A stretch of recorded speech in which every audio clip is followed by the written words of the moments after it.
कक्षा 7 के बच्चे, मेरी गणित की कक्षा में आपका स्वागत है।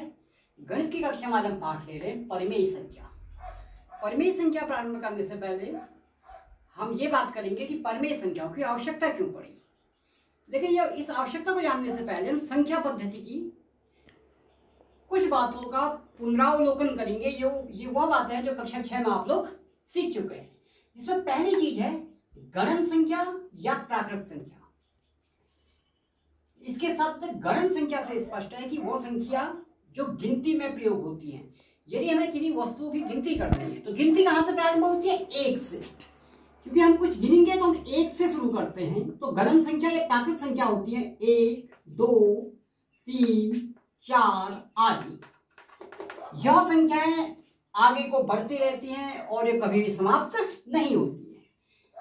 अब प्राकृत संख्या में यदि हम शून्य का समावेश कर दें या उसमें शून्य जोड़ दें तो पूर्ण संख्या बन जाती है। तो पूर्ण संख्या होगी 0, 1, 2, 3 इत्यादि। यह संख्या भी अपरिमित रूप से आगे बढ़ती रहती है।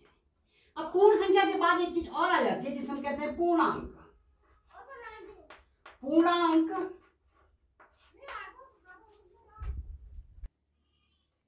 अब हम बात करते हैं पूर्णांकों की। पूर्ण संख्या के बाद हमने बात की पूर्णांकों की। पूर्णांक में शून्य और धनात्मक संख्याएं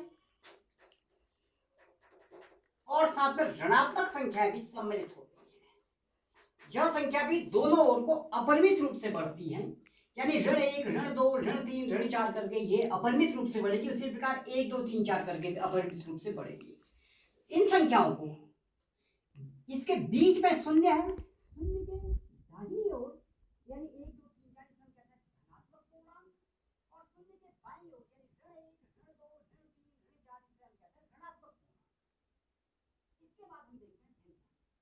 भिन्न से भी आप लोग परिचित हो।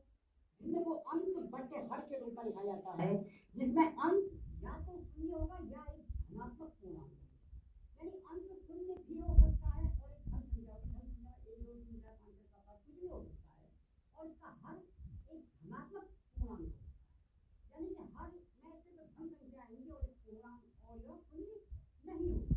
तो अगर हम भिन्न के अगर हम उदाहरण दें, अंश को तो शून्य कह सकते हैं, यदि हमें 0/5 का, तो हम यहाँ देखेंगे कि इसका अंश शून्य है और हर एक धनात्मक पूर्णांक है, तो यह भी एक भिन्न का उदाहरण है। अगर 2/3 का है, यह भी एक भिन्न का उदाहरण है। हमने कहा 4/5 का, यह भी भिन्न का एक उदाहरण है। इस प्रकार हम भिन्नों को से भी हम पढ़ेंगे। अब हम भिन्न के बाद हम इसी बात को अपनी संख्या पद्धति में थोड़ा सा आगे बढ़ाते हैं। अभी हमने भिन्न में जैसा देखा, हमने कहा ये संख्याएं धनात्मक पूर्णांक होगी, यानी भिन्न कभी भी इसका अंश या हर दोनों कभी भी ऋणात्मक नहीं होता, यानी अंश है तो हर इसका ऋणात्मक नहीं होगा। लेकिन हम जानते हैं कि किसी संख्या की स्थिति को बताने के लिए हम धन या ऋण का प्रयोग करते हैं। जैसे कि हमने अगर ये समुद्र तल का, इस समुद्र तल से 500 मीटर ऊपर अगर कोई 500 मीटर को हम 1/2 किलोमीटर भी कह सकते हैं, क्योंकि आधा किलोमीटर है, यहाँ पर कोई चीज है और समुद्र तल से नीचे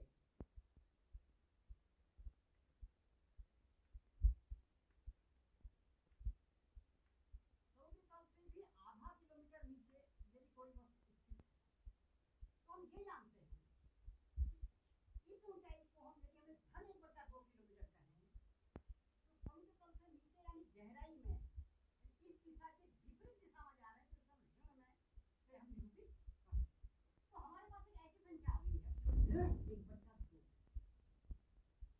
अब हम जानते हैं कि भिन्न में अंश या हर दोनों धनात्मक होते हैं, लेकिन अब हमारे पास है ऋण का चिन्ह। ऋण के चिन्ह का अर्थ है अब हमें अपनी संख्या पद्धति में थोड़ा सा और विस्तार करना, यानी भिन्न से हमारी यह आवश्यकता पूर्ण नहीं होती है। तो संख्या पद्धति में हम विस्तार करने के लिए अब हम एक नई चीज लाते हैं जिसे हम कहते हैं परिमेय। तो अब हम प्रारंभ करेंगे परिमेय संख्या, क्योंकि जहां पर धनात्मक है वहां पर परिमेय संख्या की आवश्यकता पड़ने लगेगी। अब हम बात करते हैं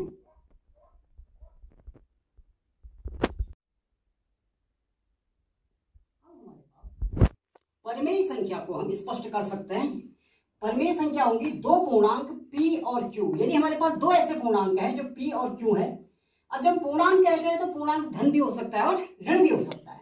जहां q शून्य के बराबर नहीं है, यानी p शून्य हो सकता है लेकिन q शून्य नहीं होगा, उसके अनुपात को हम p बट्टे q के रूप में लिखते हैं। यह रूप परिमेय संख्या है। यानी p और q को यदि हम p बट्टे q के रूप में लिखें, यानी ये एक परिमेय संख्या है। अब हमने इसमें ये कहा कि q शून्य नहीं हो सकता है लेकिन p शून्य हो सकता है, यानी 0/5 यह भी एक परिमेय संख्या है। यदि हम ऋण 2/5 कहें, अब ऋण 2/5 एक भिन्न नहीं है, यह एक परिमेय संख्या है। इसी प्रकार यदि हम 5/ऋण 4 कहें तो यह भी एक परिमेय संख्या है, क्योंकि इसमें q शून्य नहीं है और दोनों p और q दोनों पूर्णांक हैं। इसी प्रकार यदि हम ऋण 3/ऋण 4 कहें, दोनों ऋणात्मक संख्याएं हैं लेकिन दोनों पूर्णांक हैं, इसलिए यह भी परिमेय संख्या का ही एक उदाहरण है। इस प्रकार हम कह सकते हैं कि परिमेय संख्या ऐसी संख्या है जो p बटे q के रूप में लिखी जा सकती है, जहां पर q शून्य के बराबर नहीं है, उन संख्याओं को हम परिमेय संख्या कहते हैं। अब हम इस पाठ को थोड़ा सा आगे और अब हम लेते हैं समतुल्य परिमेय संख्या। समतुल्य यानी बराबर मान की परिमेय संख्या।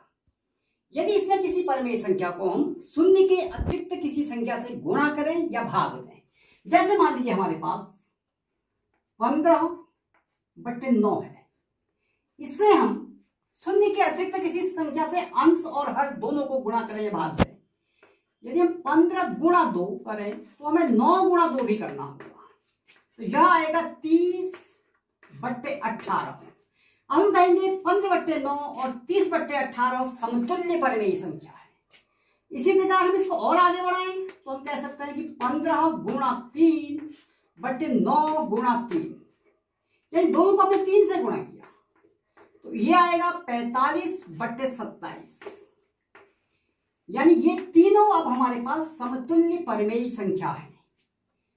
तो परिमेय संख्या और समतुल्य परिमेय संख्या अंश और हर को किसी एक ही संख्या से गुणा करके प्राप्त होते हैं और वो संख्या शून्य नहीं होनी चाहिए। इसी प्रकार हम भाग देके भी इसको ज्ञात कर सकते हैं। जैसे 15/9 को ही हम लेते हैं, इसके अंश और हर दोनों में यदि हम 3 का भाग दें, क्योंकि दोनों संख्या 3 से विभाजित होती हैं, तो हमें प्राप्त होगा 15/3 का भाग देंगे तो 5, 9/3 का भाग देंगे तो 3, यानी 15/9 और 5/3 समतुल्य परिमेय संख्या है। यानी ये संख्याएं ऐसी हैं जिनका मान आपस में बराबर है।